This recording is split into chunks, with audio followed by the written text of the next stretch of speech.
Hello, everyone, and welcome to the TMA Ask the Expert podcast series. Today's podcast is entitled Contraception, Pregnancy, Delivery, and Childcare After a Diagnosis of ADEM, NMOSD, and TM. This is the second in a two-part series covering these important issues. You can access part one on our website at myelitis.org. I am Gigi DeFibri from the TMA. We are a nonprofit focused on support, education, and research of rare neuroimmune diseases. You can learn more about us on our website at myelitis.org. This podcast is made possible in part through the generous support of Alexion Pharmaceuticals Incorporated. Alexion Pharmaceuticals is a global biopharmaceutical company focused on serving patients with severe and rare disorders through the innovation, development, and commercialization of life-transforming therapeutic products. Their goal to deliver medical breakthroughs where none currently exist is driven by the knowledge that people's lives depend on their work. This podcast is being recorded and will be made available on the TMA website for download via iTunes. During the call, if you have any additional questions, you can send a message to the chat option available with GoToWebinar. For today's podcast, we are pleased to be joined by Eve Hampton, Paula Hardiman, and Dr. Amy Bednar. Paula Hardiman is a physician assistant and the lead advanced practice provider in the neuroimmunology program at UT Southwestern Medical Center.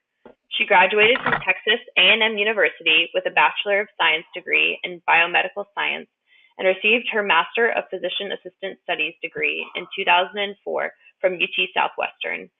After completing PA school, she worked in a primary care internal medicine office, where she was able to implement many programs to help patients learn about and better manage their chronic diseases such as diabetes, high blood pressure, and asthma. In February 2010, Paula joined the neuroimmunology program. Not only is she involved in the evaluation and treatment of patients with demyelinating disorders, but she also develops and coordinates various research projects and health wellness programs. Eve Hampton is an avid athlete who was diagnosed with transverse myelitis when she was 13 years old. Ms. Hampton grew up in the Seattle area and attended the University of Arizona in Tucson on academic and athletic scholarships for the university's women's wheelchair basketball team. After graduating summa cum laude, Ms. Hampton received her master's degree in counseling from Arizona State University. Before moving back to the Pacific Northwest and becoming a mother, she was an academic advisor at the Mel and Enid Zuckerman's College of Public Health at the University of Arizona. She now plays for the National Wheelchair Basketball Association's Seattle Women's Wheelchair Basketball Team and is an assistant coach for the Seattle Sonics Division I team in the United States and for the Edmonton Inferno, part of the Canadian Wheelchair Basketball League in Edmonton, Alberta. Ms. Hampton now resides in Portland, Oregon with her husband and 10-month-old son, Ari. And Amy Bednar received her medical degree from the University of Texas Medical Branch and completed her OBGYN residency at the University of Alabama, Birmingham. She completed her maternal fetal medicine fellowship and Masters of Clinical Research at Oregon Health and Science University. Dr. Bednar is a board-certified OBGYN, fellow of the American Congress of Obstetrics and Gynecology, and by virtue of her recent fellowship graduation, is board-eligible in maternal fetal medicine. She has published several articles in peer-reviewed journals regarding multiple gestations and timing of delivery. Her research interests include amniotic fluid volume regulation, multiple gestations, and diagnostic ultrasound. At the Legacy Center for Maternal Fetal Medicine, she enjoys the variety of managing all aspects of pregnancy, from prenatal diagnosis to labor and delivery. Dr. Bednar spends her free time outdoors, hiking, camping, skiing, and traveling with her husband. Welcome, and thank you all very much for joining us today. So just to begin, Eve, can you just give a little bit of background about your story, your diagnosis, transverse myelitis, and your life since then? Sure. Okay, I'll just try and summarize the last almost 2 decades of my life. So I'm Eve, and I am 29 years old, and I contracted transverse myelitis when I was 13 years old. At the time I was growing up in Seattle, and I know that there's been a lot of research in the area of these rare neuroimmunological diseases in the last 15, 16 years. And so I'm actually not entirely sure if what I have is transverse myelitis or AFM or one of the other subtypes, but we'll call it transverse myelitis. But the result is that I'm a paraplegic, complete T3 on my left side and T10 on my right side. Those of you that might be listening that have transverse myelitis, you might know that sometimes we get some kind of wonky paralysis out of this condition. And that asymmetry actually played a little bit into my pregnancy.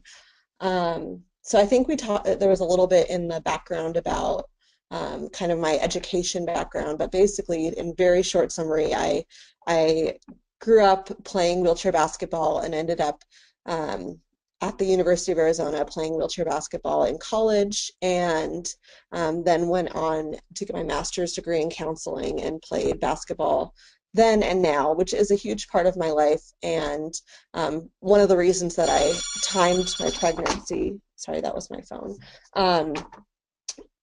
when I did, I basically decided that I wanted to get pregnant at the end of a basketball season and then be ready to play again this season. Pregnancy does not always work on that type of schedule. For me, it did. I was using Mirena. I know there were a couple questions that maybe come in later about birth control in general. But I was using Mirena, and I talked to my OBGYN and said, okay, I'm ready to get pregnant. What should I know? And she said, don't worry, you're going to have a totally normal pregnancy. And so I didn't worry at all. And we'll talk a little bit later about how Dr. Bednar became my MFM, maternal fetal medicine doctor, which are doctors that work with more high-risk populations, which is what I ended up with by the end of my pregnancy. It wasn't totally a normal pregnancy. But I did get pregnant right away after my IUD was removed. And I now have a 10-month-old son. He was born in January. He was due in February of this year. It's kind of hard for me to describe the whole pregnancy, but I'll tell you that it was basically perfectly normal for the first 2 trimesters. And then right around 29, 28 weeks, I went to see my OBGYN, and that is about the time, and Dr. Benner, correct me if I'm wrong, is that about the time when you do your first cervical exam? That's the time when we do recommend starting to do serial cervical exams in people with who have lack of sensation in their uterus and pelvis from whatever spinal cord paralysis they may have.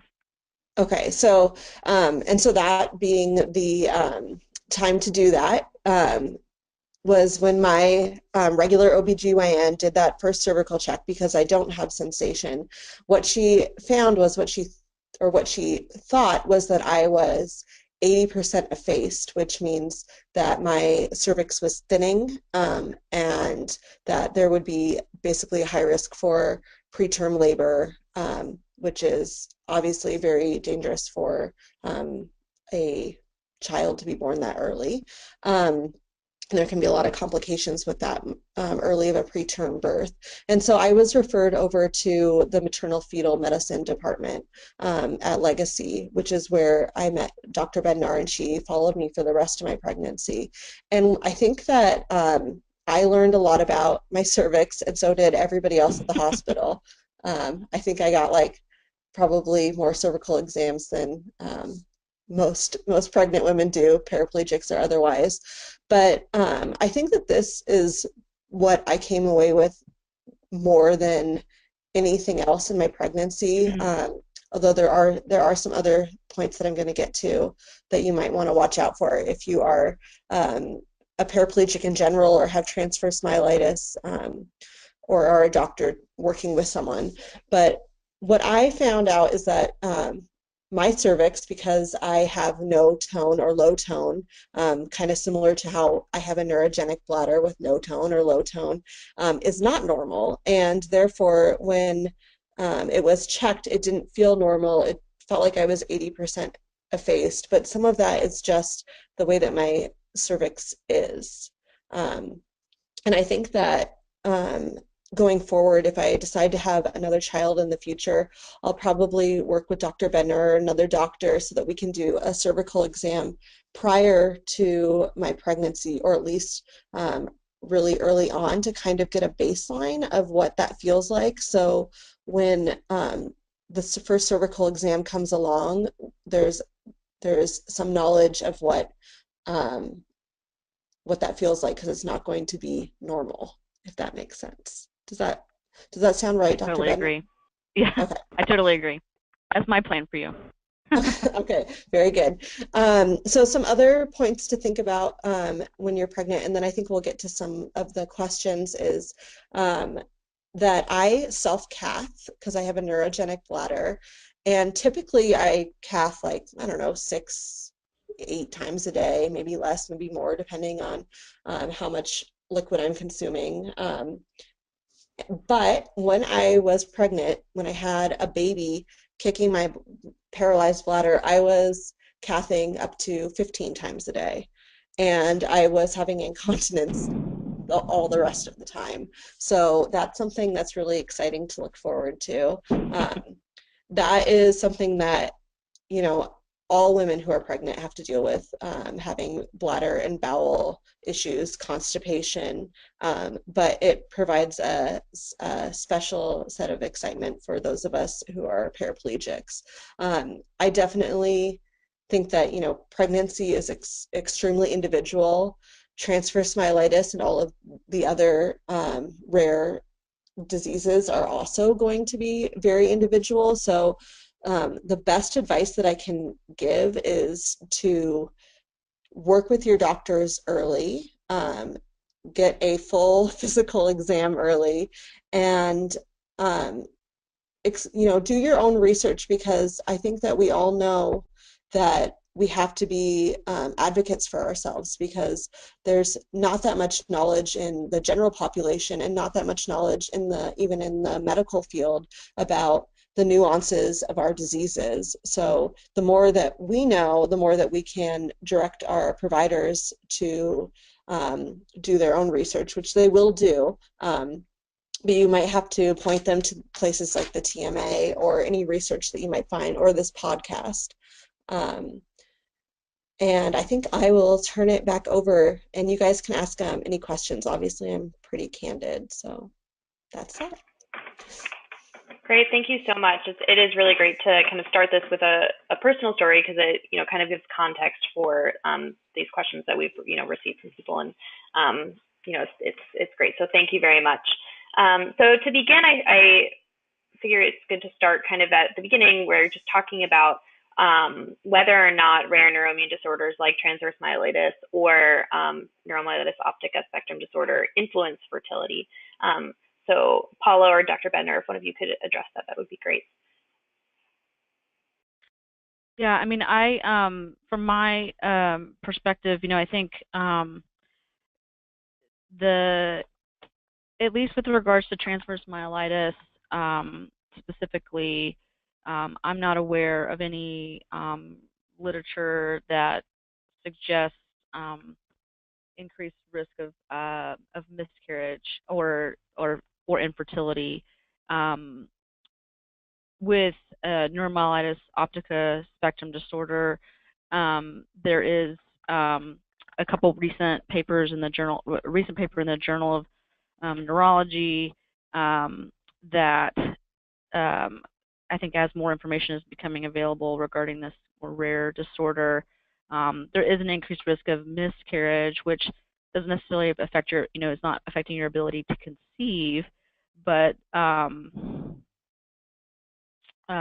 certainly, obviously, affects your pregnancy outcomes. And I admit that my assumption would be that the better the disease is controlled, the better the disorder is controlled with neuromodulators that, you know, which we'll talk about later when we get to medications. You know, I think I hope that it decreases the risk of miscarriage, but I don't think that that's very well known, at least not, I don't know that it's been well studied yet.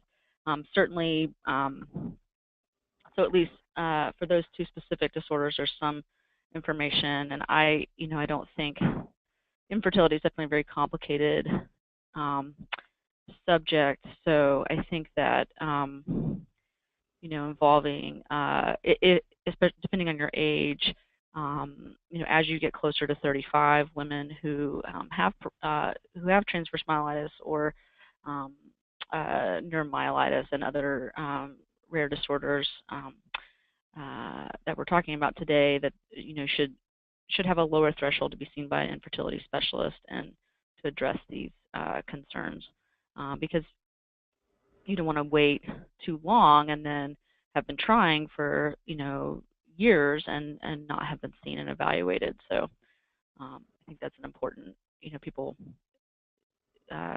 waiting too long, and especially once you get closer to advanced maternal age, which is 35 years old, can become, add complexity to an already complex situation. Great, thank you. And then, so since in general, fertility is likely to not be affected. I mean, there could be unrelated fertility issues, but so if people are trying to not get pregnant, you're likely to be using birth control. So are there any concerns with certain types of birth control in individuals with these disorders? For example, using estrogen-containing methods because of risk of clotting or anything like that.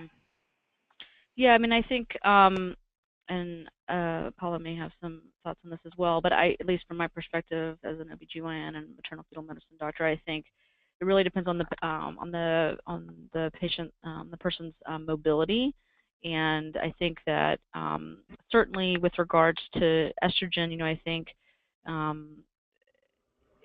I would, having estrogen-containing hormone options are thrombotic and probably less than ideal in a patient population that is less mobile. And obviously, as Eve said, these conditions are very variable. So I think it a little bit depends on the person and their range of mobility and their activity level. I mean, you don't need a lot of mobility to prevent a blood clot, but certainly it's something to think about. With regards to progesterone, I think in terms of low-dose oral progesterone or a Mirena IUD, which has, as Eve talked about, has progesterone in it, I would not expect increased risk of osteoporosis or thrombotic events, but Depo-Provera in long, which is an injection, an injection that you get every 3 months, as many of you probably know, there's more and more data that it does have long-term effects on bone health. So with regards to increasing the risk of osteoporosis in the general population, so in a population that already has risk of ulcers and other compromise, I think Depo-Provera would be kind of pretty low on my list of choices for contraception in patients with paralysis. No, I agree with Dr. Bednar. As long as my patient is pretty much mobile for the most part, we tell them we don't have a concern with using the typical oral contraceptives for birth control options. If the patient is just sensitive to the estrogen component, or there's maybe some other risk factors that make it not the best option, I will tell them that there's other things to consider, with one being the Mirena IUD becoming more of a popular option with some of our patients. I think primarily because it's just, you don't have to worry about taking a pill every day, and it can also help if you have issues with heavy periods. It can help decrease the menstrual cycle. Some patients can actually become amenorrheic with the Mirena IUD, or you just have a cycle that's maybe 1 or 2 days long. Yeah, exactly. I'll just add in anecdotally that something to consider if part of your condition involves paralysis is, especially if you have a neurogenic bladder, that if you do get chronic UTIs and you have to be on antibiotics frequently, that would be something that you definitely want to discuss with your doctor with regard to oral contraceptives. Is that correct? Yes, I definitely, and I think that's another plug for long-acting reversible contraceptives like the Mirena or the Paragard, which is a non-hormonally based copper IUD that lasts for 10 years, as well as the Nexplanon, which is a little toothpick-sized device that goes in the arm, and those methods are not affected by antibiotics, particularly the IUDs. So I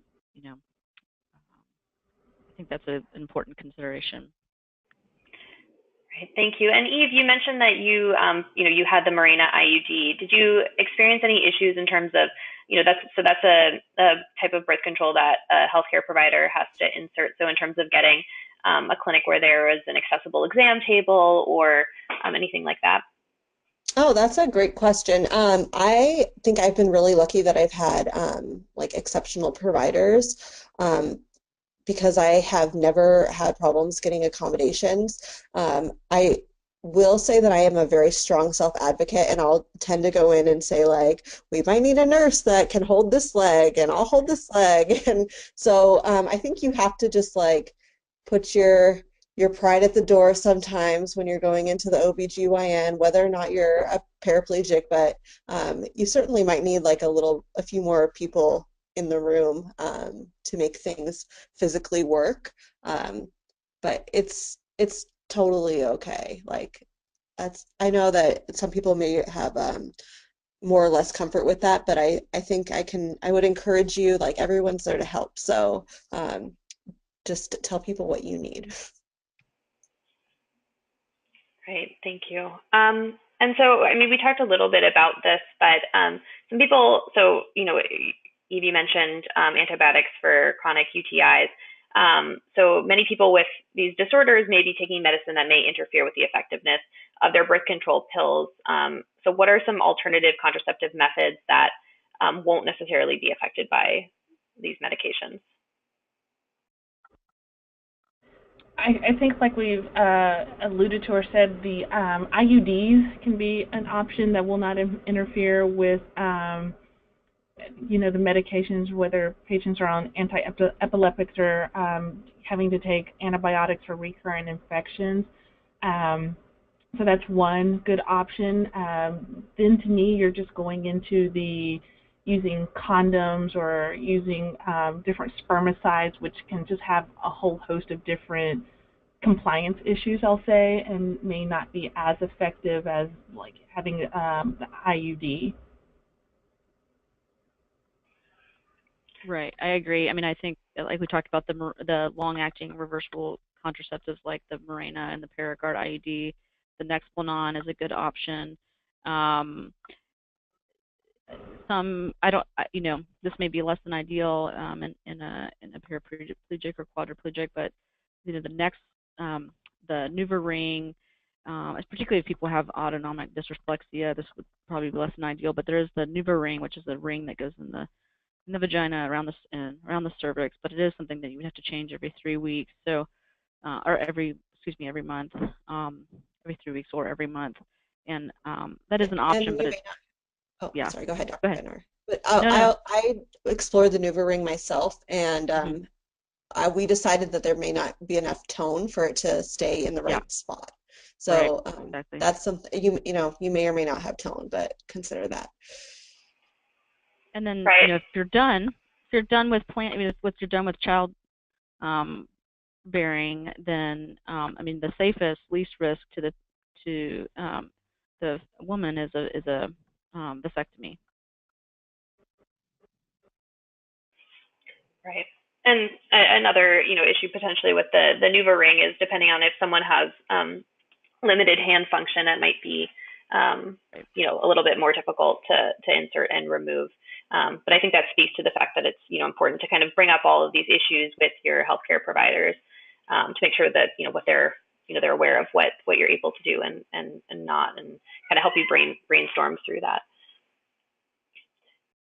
So just moving along, one of our members asked, they said that their period negatively impacts their TM symptoms.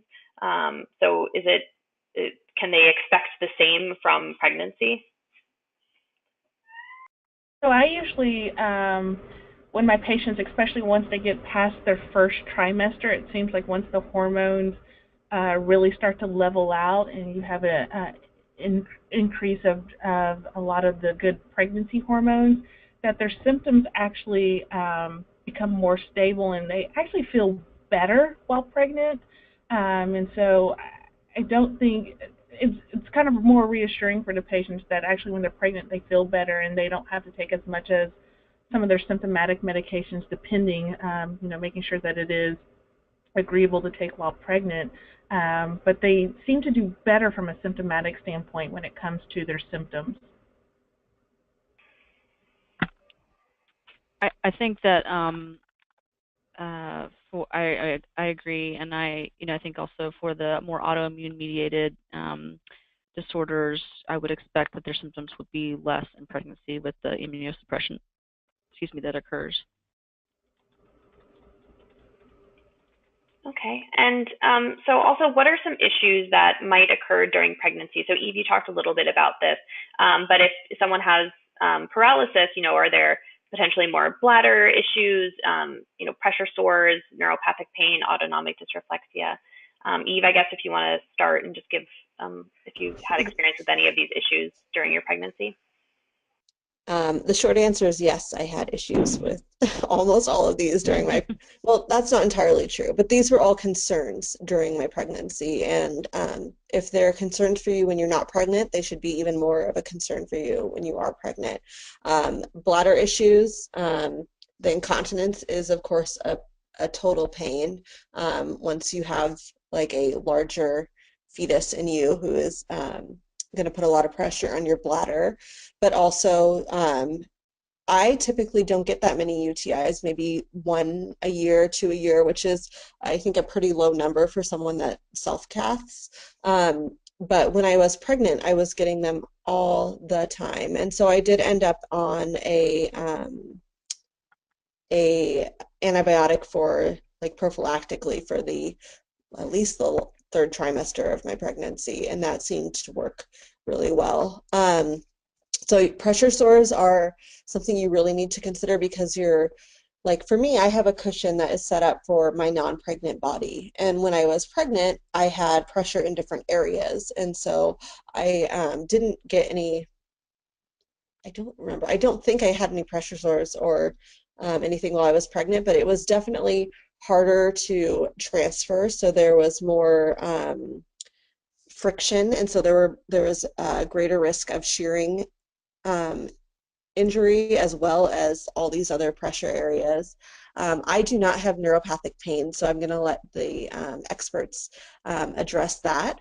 And I also do not have autonomic dysreflexia. However, that was a major, major concern of all of my providers. And I think, in one part, this is a liability issue for them, and in one part, it's of course, a real concern because even though in the last 15 years I've never experienced autonomic dysreflexia, if there was one thing that was going to trigger it, it would be childbirth. And autonomic dysreflexia, I'm going to let one of the doctors explain that a little bit better, but because I'm a little bit less familiar since it's not something that I experience, but it can be deadly. And I think the layman's explanation is that if there is something going on with your body below your level of paralysis, that if you were not paralyzed, you may feel, let's say, pain, for example, like let's say I've stubbed my toe, but I can't feel it. Autonomic dysreflexia will allow your body to know that there is something going wrong. And so I think that your blood pressure drops or raises. I'm going to let the doctors cover this one. Clearly, I don't know what I'm talking about. Yeah, so I'm sure Paula can maybe even speak to this even better than me, but certainly, anyone that's had spinal cord injury or transverse myelitis or any kind of paraplegia or quadriplegia is at risk of autonomic dysreflexia. And for Eve, as she said, she never had an episode, but I was very anxious and paranoid about her having the trigger be labor or the vaginal delivery, episiotomy if that was needed. And so if ever there was a stimulus that would provoke this, then I thought pregnancy is certainly a time when it could be significant. So it is, as you said, basically it's an exaggerated sympathetic nervous system response, which is like your fight or flight nervous system that it basically goes into hyperdrive and causes significant hypertension, high blood pressures. Sometimes you get hyperthermia, where you feel really hot, you get goosebumps, spasticity. You can have your pupils can dilate. You can have respiratory issues, loss of consciousness, and convulsions. And it can be, the symptoms can be mild when it's early onset, and you get nausea and kind of bad headache and blurry vision and flushing and twitching, feeling of anxiety. Your heart rate drops, and you can also have arrhythmias that can be very dangerous. And then the reason this is a problem in labor is because it can result in that vasoconstriction, or the blood vessels contracting in the uterus and placenta, which then results in effects on, in addition to the obvious problems for the mom with severe range blood pressures causing stroke-like complications. For the baby, it can cause fetal distress and drop in the baby's heart rate, requiring emergent delivery via cesarean. So, knowing the diagnosis and initiating the appropriate therapy, and being in a hospital where there's an anesthesiologist or critical care provider immediately available is critical, no pun intended, and can be life-saving. If you miss the diagnosis, then there can be severe complications, obviously for the baby, but also for the mom, because obstetricians were really good about monitoring the baby and getting the baby out quickly.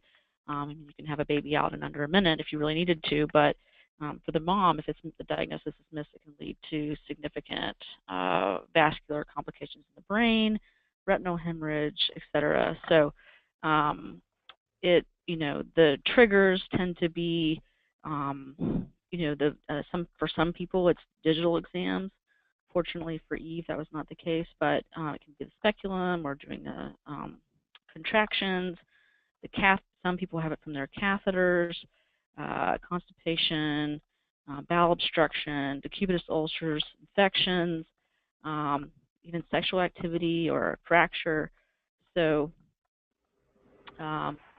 we recommend routine bladder catheterization during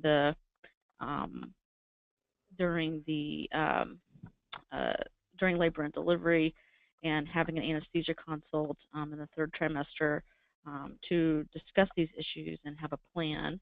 And we also recommend an epidural anesthesia at the onset of labor.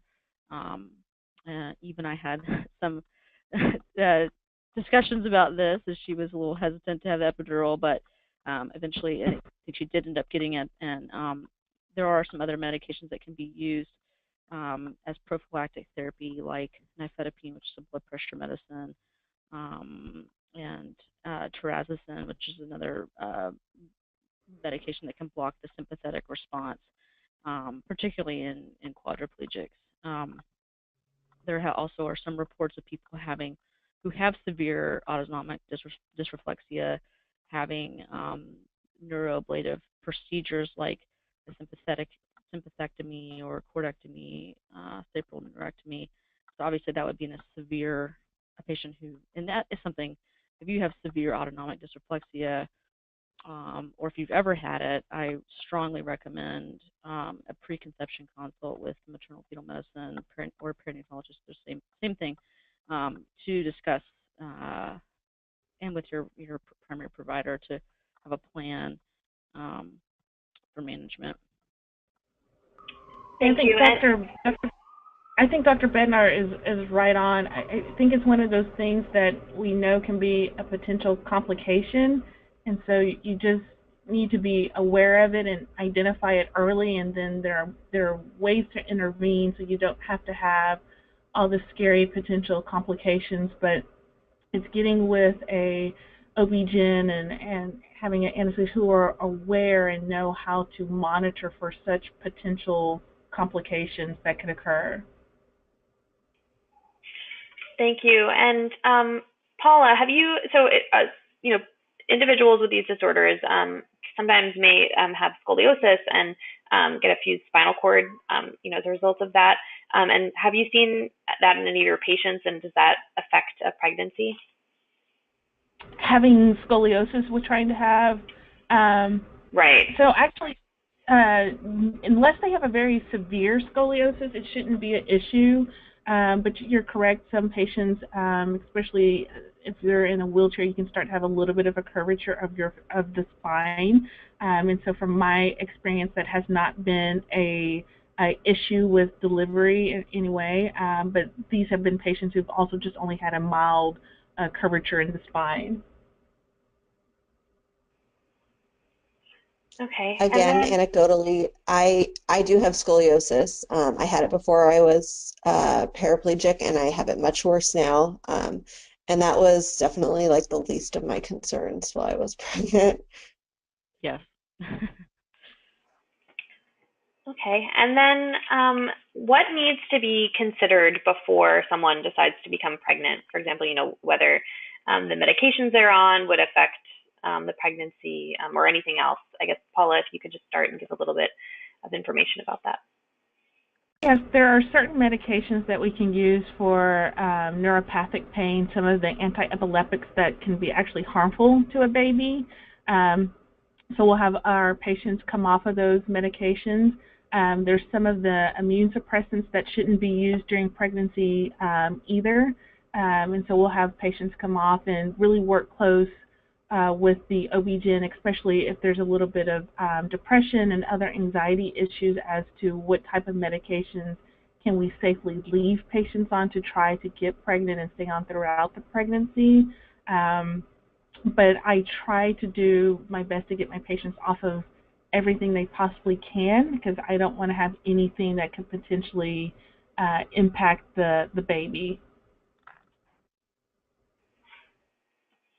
And Dr. Bednar, you mentioned this earlier, that there have been some studies that show an increased risk for miscarriage in individuals with NMO, and then there's also been some that show potentially an increased risk of relapse after birth. Right. So if you just talk a little bit more about the potential issues with NMO, and then the medications that are used with someone with NMO, during pregnancy and or breastfeeding. Right. Sure. So there's been some recent papers that have shown.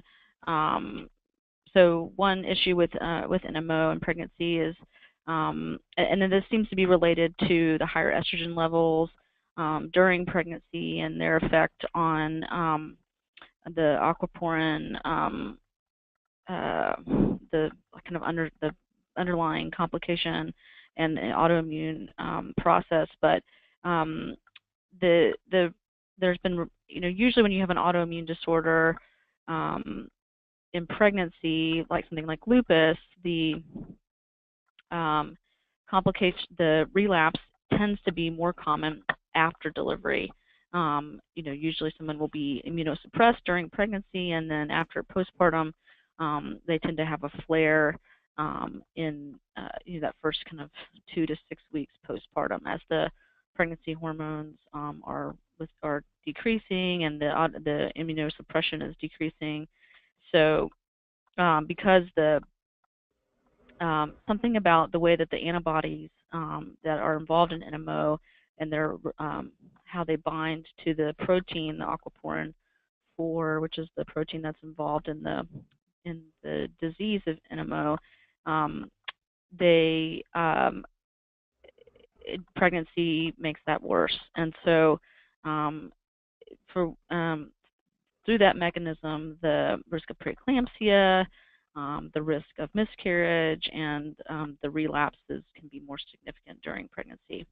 Fortunately, the acute treatments used for NMO in the setting of a flare, like IV steroids or plasma exchange or IVIG, are all treatments that we use for other diseases, other complications in pregnancy, and all have been, I mean, certainly they all have risk and benefits.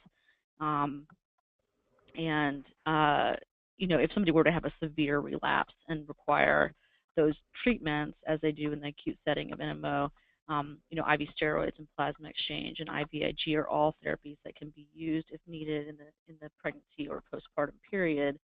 And certainly as a discussion of risk and benefits. After the first trimester, really the risk of steroids is primarily you know, just making people more insulin resistant and having development of diabetes during pregnancy, which is its own can of worms, but something certainly easily managed by a skilled obstetrician or maternal fetal medicine doctor. Plasma exchange and IVIG have their own issues, but really are, you know, it's all, if we're at the point where we need something like that, then it's, you know, obviously our primary responsibility is to the mother, and the better you take care of the mother, the better the baby does. With regards to the medications, as Paula alluded to, the primary medications that are used with NMO, the rituximab, Rituxan, is category C and is probably the safest in pregnancy. Cellcept and azathioprine are kind of lower on the list of things that we would prefer to use. With regards to rituximab, it does not appear, has not been shown to have adverse outcomes in pregnancy. Has not been shown to cause developmental issues. And with regards to lactation, it's sort of an unknown, a little bit unknown, but basically the recommendation is that, at least on the product label, is that breastfeeding be avoided in a woman who is treated with rituximab. Pediatricians are, you know, very conservative in general about medications, and so unfortunately, most of the medication, all the medications that are used with NMO are not ideal in breastfeeding, except for prednisone. Cellcept and azathioprine should be, Cellcept for sure should be, you know, is teratogenic and causes birth defects, should certainly be stopped prior to pregnancy. It causes abnormal facial development and heart defects, and really probably people should be off of it for 2 to 3 months before conceiving.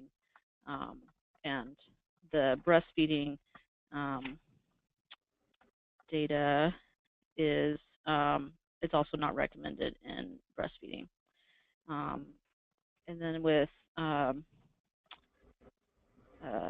what's the last one? Azathioprine. Azathioprine has some case reports of possible congenital abnormalities, small heart defects like holes in the heart and preterm delivery, some neonatal immune or hematologic problems, possible growth restriction. So as Paula said, you know, I think you want to be, if you have to be on it, you want to be off of it ideally in the first trimester and preconception, and then use it only if it's necessary for, you know, life-saving therapy, and the discussion of the risk and benefits in terms of the patient's risk of, you know, having an acute flare, certainly something to be considered. I believe it's also contraindicated in breastfeeding, unfortunately. Okay, thank you. And then we just received another question, actually going back to something about contraception. Someone asked if there is a danger of infection associated with using non-hormonal LARCs, for example, Paragard, the copper IUD, specifically in people with transverse myelitis. Not that I'm aware of.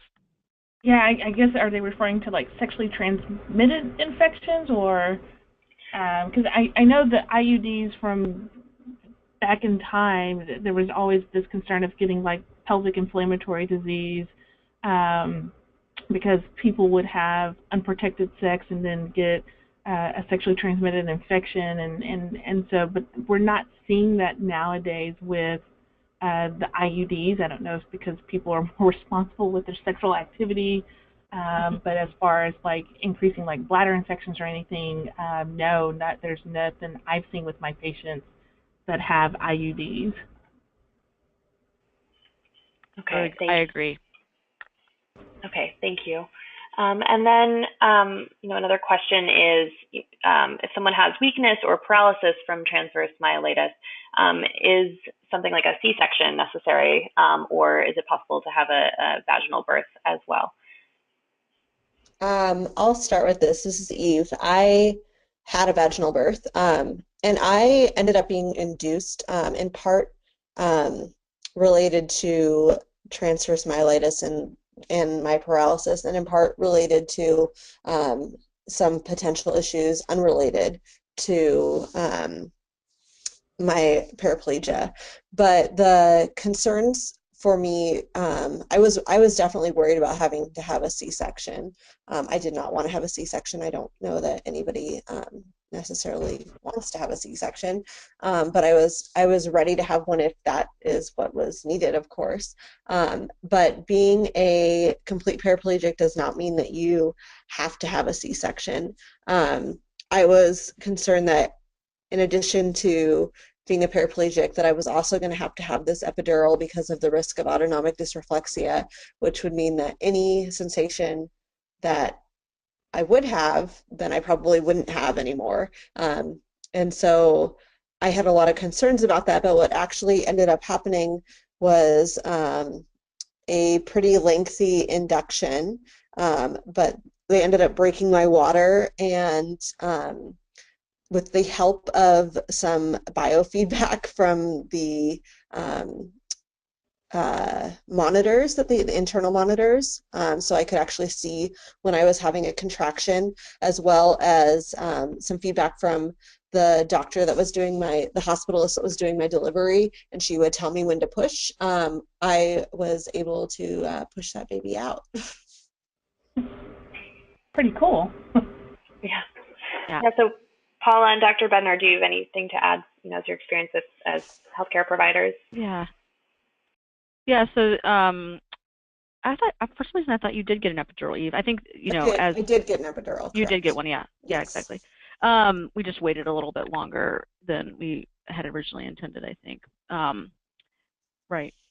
But yeah. So I think in the literature, several series have looked at the incidence of the rate of spontaneous vaginal delivery in people with spinal cord injury and paraplegia from other etiologies, and it's about a third of women 37% deliver spontaneously, as Eve did. 30% have an assisted vaginal delivery, like with forceps or a vacuum, and about 30% end up with a C-section, which is the kind of national rate for cesarean delivery anyway. So you certainly do not have to have a C-section, and I would, if a provider tells you that, then you need to ask for a second opinion, because that's not... I agree with that. Definitely ask for a second opinion if they tell you have to have a C-section.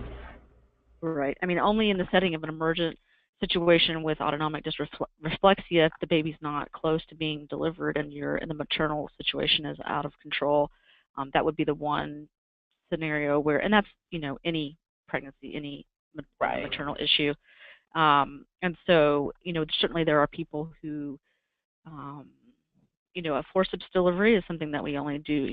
An assisted vaginal delivery, like with forceps or a vacuum, is only done for fetal indications, and I think the general, and certainly the moms who are unable to push, and fortunately Eve was able to,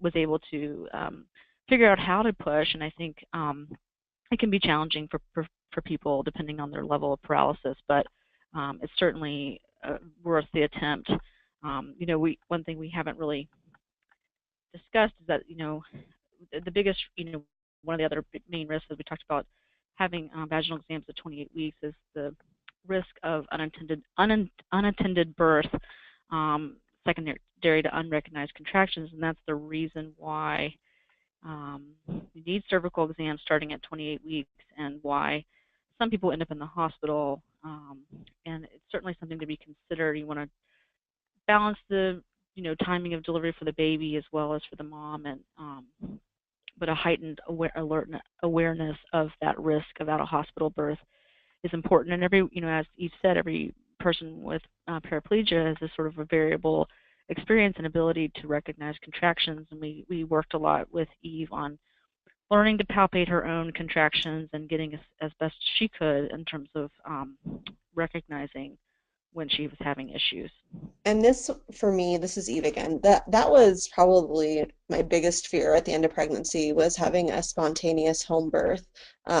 We actually bought, like a clean pair of scissors. We learned all the things that we would need to do. But that's just in part my personality, I'm anxious and overprepared. But it was a real concern of mine because I could not tell when I was having contractions.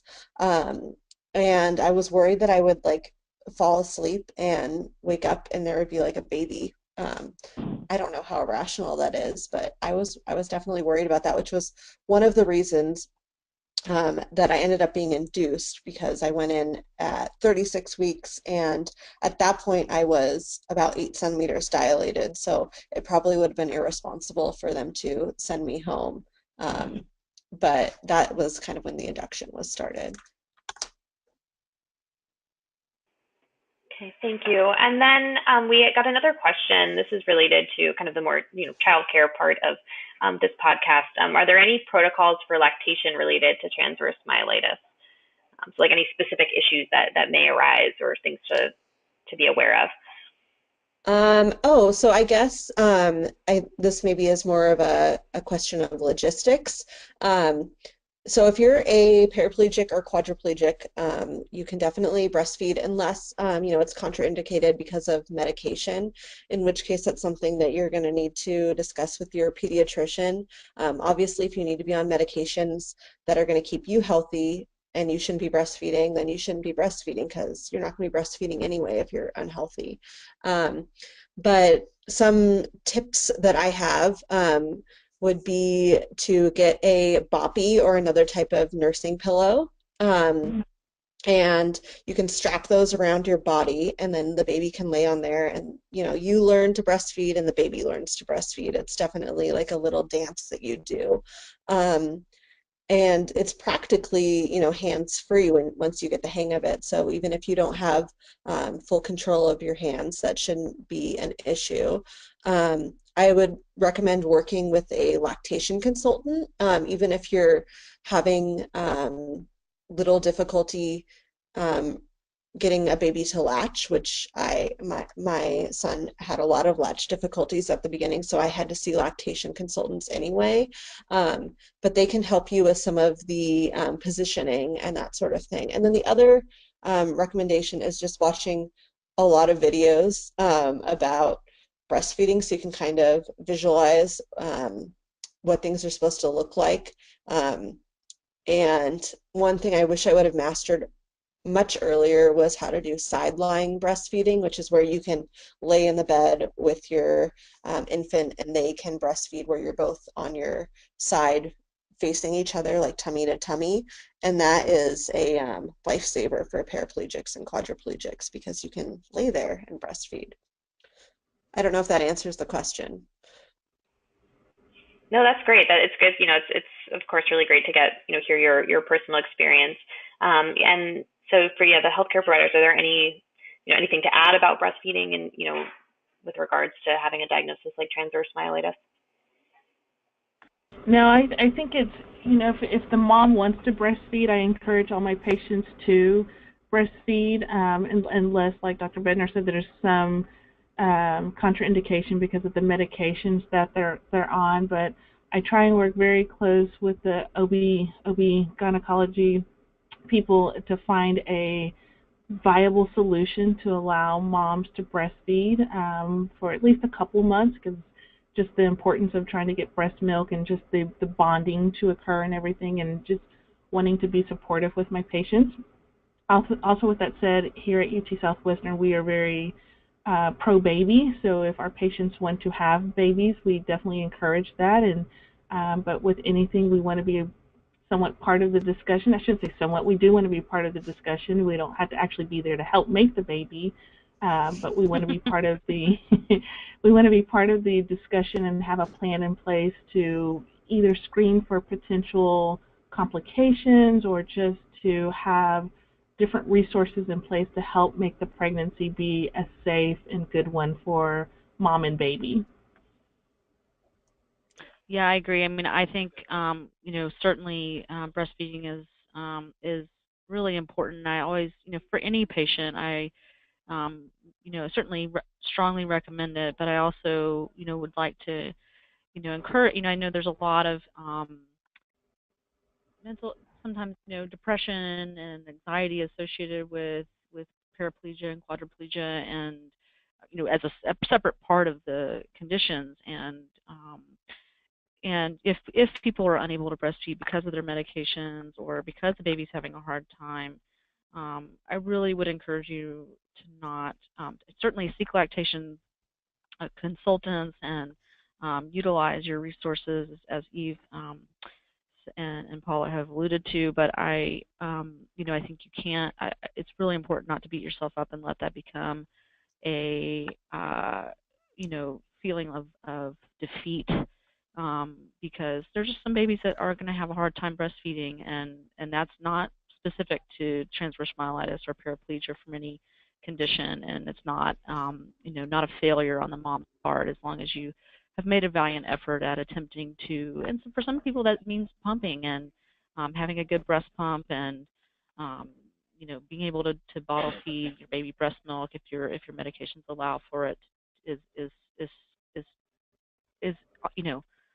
very helpful. And certainly, as Paula said, certainly that first 6 weeks when the antibodies are being passed to the baby through breast milk is really the critical time period for breast milk specifically. And certainly if you can have the bonding from breastfeeding, that would be ideal. But, I think it's important to, I think, anyone with a history of depression or anxiety should be very aware of that condition postpartum. And this is my plug for, keeping your provider in the loop. If you should have, making sure your family and friends are aware of your mood, and not waiting too long to seek help if you feel like things are not going the way they should.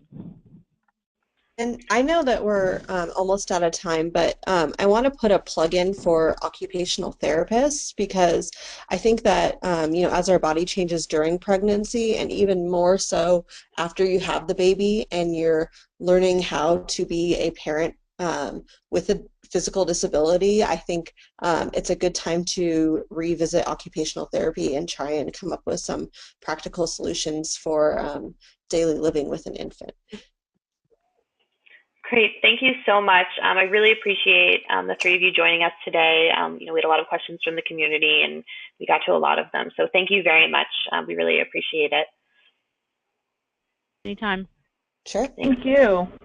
Thank you. And just so everyone knows that's listening, this will be made available as a recording on our website and on YouTube, myelitis.org. So thanks again.